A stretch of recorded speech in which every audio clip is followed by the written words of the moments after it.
안녕하세요. 자, 탐정사. 자, 이번 차시는 명예훼손, 사이버 범죄 조사입니다.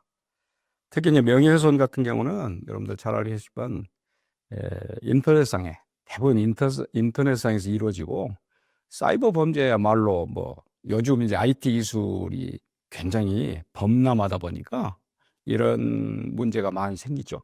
그것을 탐정사가 의뢰를 받아서 해결하는 것. 자, 그래서 그 소 제목도 이렇게 돼 있잖아요. 디지털 환경에서의 범죄 조사 방법 학습. 특히 지금 환경 자체가 뭡니까? 말 그대로 디지털 환경화 됐잖아요.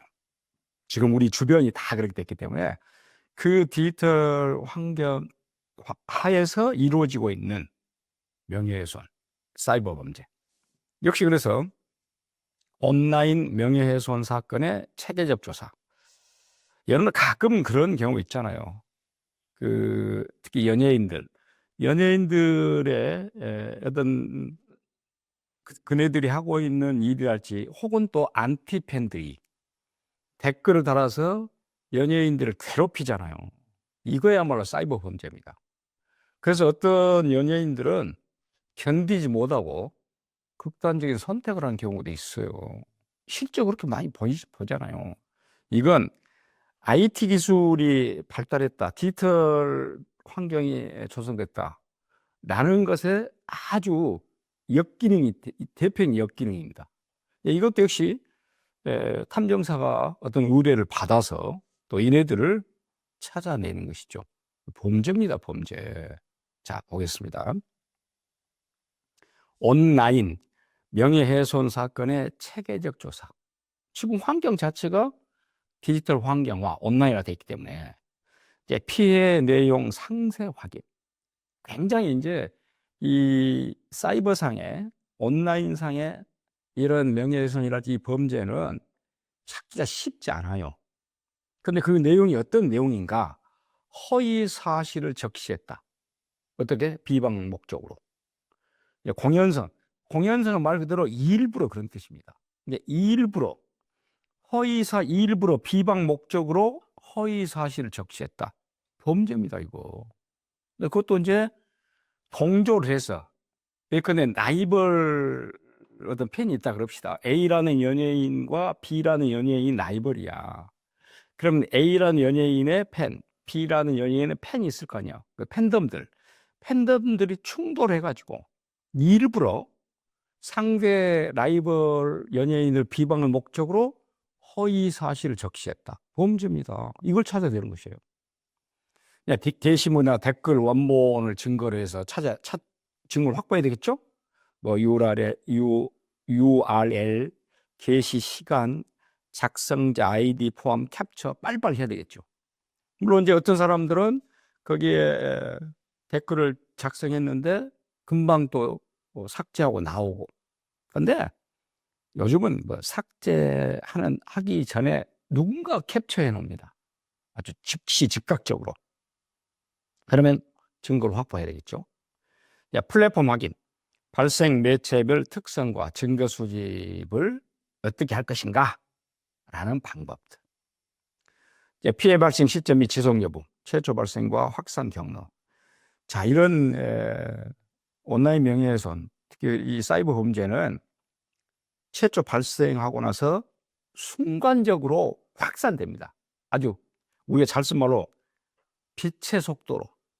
근데 또 빛의 속도로 없앤다. 순삭이라 그럽니까? 순삭? 그런데 금방 확산 경로가 굉장히 빠릅니다. 이것은.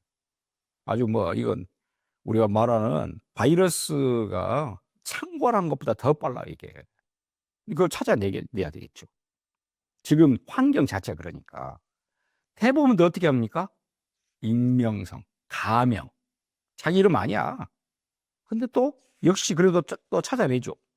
자, 익명의 가해자를 찾아내는 디지털 추적 기법. 또 이게 있죠, 사실은. 자, 아이디, 닉네임 추적.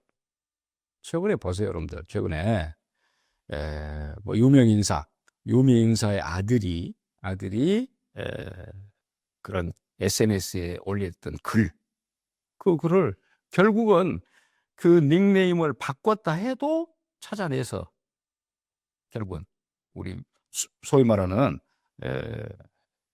수사대들이 찾아내잖아요. 네티즌 수사대다 그러죠.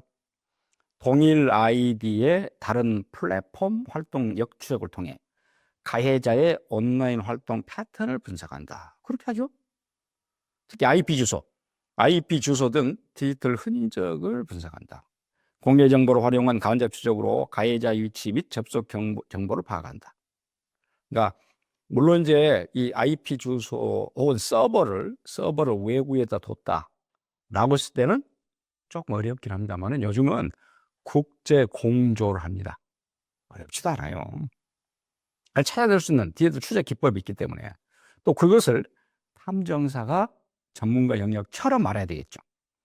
오픈 소스 인텔리전스, 우리가 뭐 OPINT라 그러죠. 그건 오픈, 그 소스가 열려 있는 것이에요. 그걸 활용하는 것입니다. 누구나 다 볼 수 있는 거예요. SNS, 블로그 등 공개 정보를 수집하여 가해자의 신원 단서를 확보한다. 그렇게 합니다.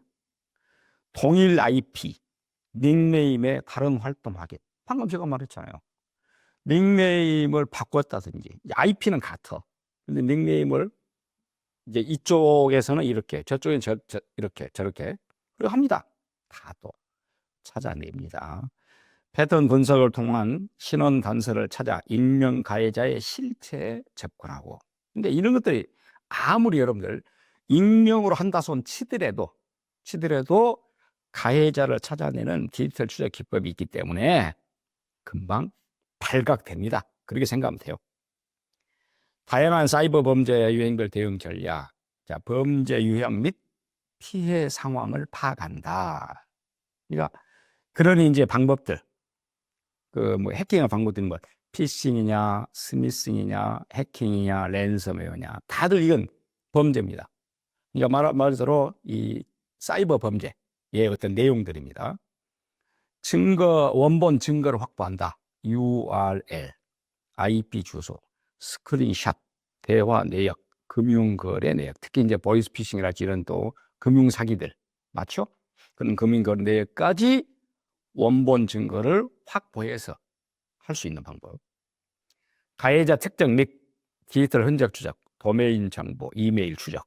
뭐 이것은 이제 특히 사이버 범죄를 다루는 경찰에도 사이버 범죄 수사대가 있어요. 그러니까 이런 부분의 전문가들을 뽑아서 그 전문가들이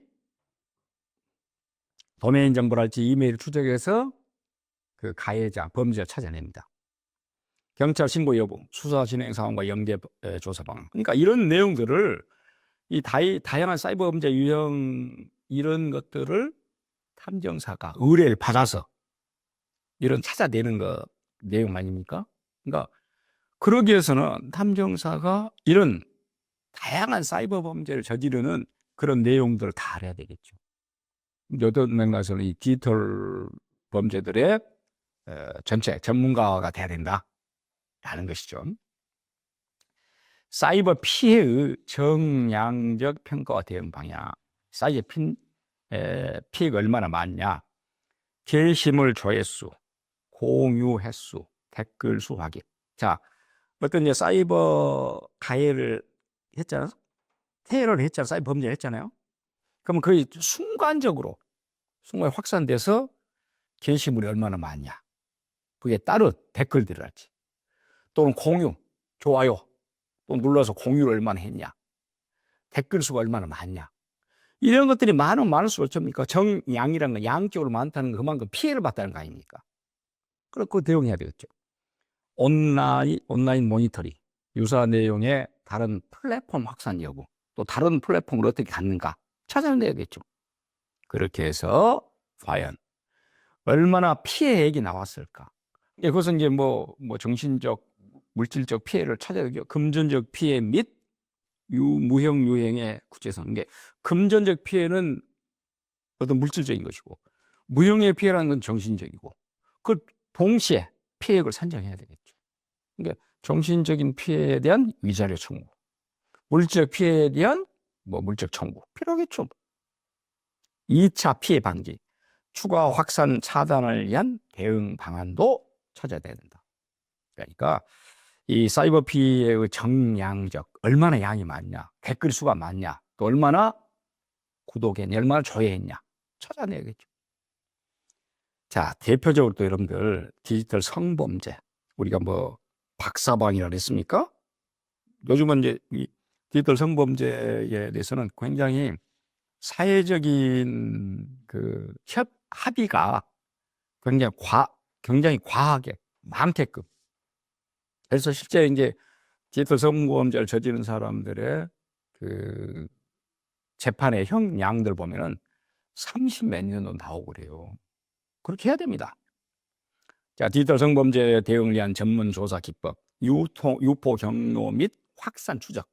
이것도 아까 말했지만 굉장히 이 확산 속도 빠릅니다. 최초 유포지부터 확산 경로 전체를 체계적으로 파악하여 디지털 증거를 수집한다. 이게 필요하다. 탐정사가 또 유포자 특정 시도, 업로드 계정이랄지 시간대, 디지털 흔적을 전문적으로 분석하여 가해자 추적에 활용. 그러니까 이렇게 하기 위해서는 탐정사가 이런 디지털 환경에 밝아야 되겠고, 또 이런 사이버 범죄, 특히 디지털 성범죄에 대한 내용도 확실히 알아야 됩니다. 삭제 지원 연계, 방송통신심의위원회와 디지털 성범죄 피해자 지원센터와 협력하여 신속한 콘텐츠 삭제를 지원한다. 빨리 없애라. 그 계속적으로 디지털 상에, 온라인 상에 두게 되면은 누가 또 퍼가고 누가 또 보고 더욱더 가해가 되죠. 피해자 보호, 제2차 피해 방지를 위한 조치와 함께 심리적 지원 서비스를 연계하여 피해자 회복을 도와주는 것. 특히 이 디지털 성범죄에 대응하는 이 전문조사기법, 말 그대로 탐정사가 이런 부분의 전문가가 돼야 될 필요가 있다는 것이죠. 이어서 사이버 범죄 조사를 위한 디지털 증거를 분석한다. 이것도 이 정도 증거, 이 전문가가 되기 위해서는 정말로 철저한 교육, 학습이 이루어져야 됩니다. 훈련이. 자, 메타 데이터를 분석합니다. 메타 데이터라는 것은 우리 빅데이터. 빅데이터보다 더 많은 걸 메타 데이터였죠. 파일 생성 시간, 위치 정보, 기기 정보 추출을 통해 디지털 데이터에 숨겨진 정보를 확보하겠다. 필요합니다. 이렇게 해야 됩니다. 또 삭제된 데이터를 복구시켜야 돼요. 우리가 뭐 포렌식을 복구한다 그런 말 하잖아요.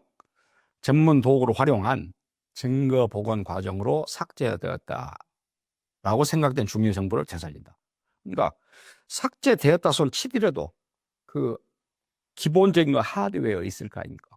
그걸 어떻게 또 복원해서 뭐 아까 말한 포렌식으로 한다든지 해서 데이터 복구에 찾아내야 되겠죠. 네트워크 로그 분석, 접속 기록과 통신 내역 분석을 통해 사이버 공간에서의 흔적을 추적한다. 뭔가 흔적은 남아있기 때문에 사이버 공간에 그렇게 합니다. 전문가 연계, 고도의 기술이 필요한 경우 포렌식 전문기관과의 협력을 통해 정밀한 분석을 진행한다. 요즘에 여러분들 이 포렌식 전문기관이 공공기관 당연히 있겠죠. 그런데 사설 포렌식 전문기관도 있습니다.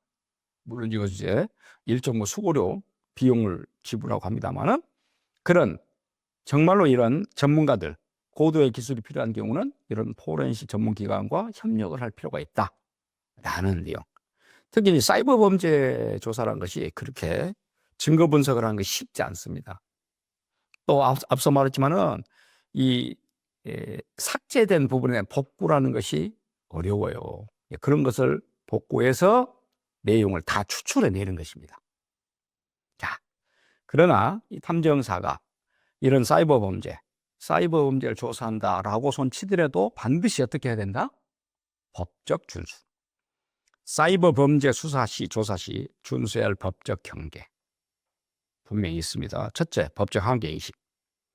사이버 범죄 조사 과정에서 반드시 준수해야 할 법적 경계와 한계를 명확히 해. 그리고 말했잖아요. 아무리 전문가일지라도 사이버 범죄를 찾아낼 수 있는 전문가일지라도 법의 테두리 안에서 그리고 강제 수사권이 없다. 그렇기 때문에 각종 법에 근거하여 지켜야 될 지키고 이런 내용들. 통신비밀보호법 위반하면 안 됩니다. 지켜야 됩니다. 불법적인 해킹, 도청, 감청 등은 통신비밀보호법 위반으로 엄격히 금지되고 못하게 되어 있습니다. 해킹, 아무리 사이버 범죄 조사를 하는 탐정사일지라도 불법적 해킹이나 불법이 앞에 반드시 불법이라는 말이 들어갔습니다. 불법적 해킹이나 도청이나 감청은 해서는 안 된다는 것 당연한 얘기입니다. 개인정보보호법 준수하고 이거 필수적이라고 했죠. 가해자의 개인정보라도 불법적인 방법으로 수집하는 것은 개인정보보호법의 위반이다. 이건 말해야 당연한 거죠. 가해자의 개인정보라도. 근데 가해자를 찾아낸다고 해서 그래서 가해자의 개인정보를 찾았다고 해서 그것을 불법 수사한다든지 그걸 또 가해자라는 걸 알린다든지 이건 못하게 돼 있습니다. 왜? 개인정보보호법에 걸리니까. 거기다가 정보통신망법 위반도 있습니다. 타인의 시스템에 타인의 아까 말한 메일이랄지 도메인이랄지 타인의 시스템에 무단 침입하거나 정보를 훼손하는 행위는 정보통신망법에 위배된다. 이것도 해서는 안 된다. 이건 법적 한계죠. 위법 증거의 효력. 이렇게 해서 위법하게 증거를 수집했을 때는 법정에서 효력을 인정받지 못합니다. 불법적인 방법으로 수집된 증거는 법정에서 효력을 인정받지 못함으로 주의한다. 그러니까 사이버 범죄를 조사한다 해도 반드시 법적 테두리 아래서 그래서 준수해야 될 건 준수하고 거기서 벗어나서 해서는 안 된다라는 내용입니다. 자, 사이버 범죄 증거의 효과적인 정리와 활용 보세요. 자, 사이버 범죄 체계적인 증거 정리, 체계적이다, 과학적이다. 똑같다 그랬죠? 시간 순배열, 시계열상, 출처 명시, 연속성 확보를 통해 디지털 증거의 신뢰성을 높여야 된다. 그러니까 결국은 증거로서 채택되고 증거로서 인정받기 위해서는 아까 말한 체계적, 과학적으로, 시계열적으로 출처를 명시하고 연속성 확보를 하고 필요하죠. 그다음에 기술적 분석 결과 포함 전문 용어를 쉬운 설명과 함께 제시하여 비전문가도 이해할 수 있게.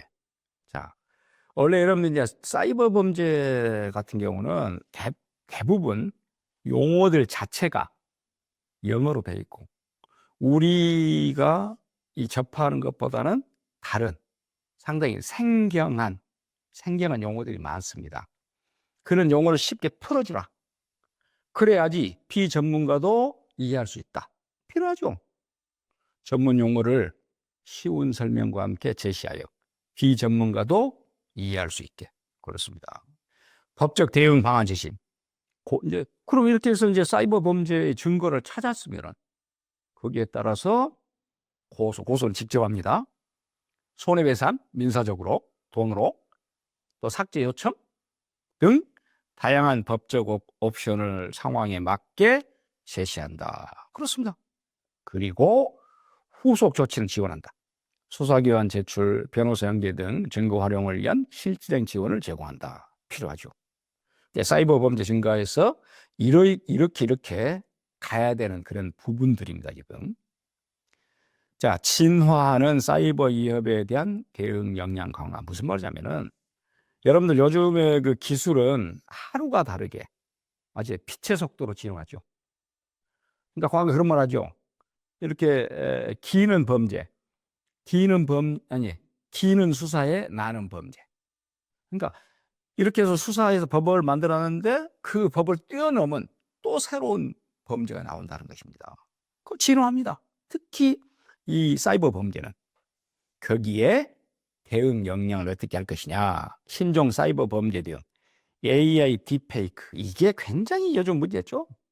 다른 사람 얼굴을 합성해가지고 마치 그 사람처럼 메타버스 범죄 똑같은 맥락이죠. 기술 발전과 조사 기법, 이제 블록체인 암호화폐 관련 수사. 특히 이제 암호화폐를 서로 유통할 수 있게 하는 기술이 블록체인입니다. 그럼 결국은 그런 암호화폐 관련된 수사를 하기 위해서는 블록체인 기술을 알아야 되겠지. 그 조사 기법 활용하고.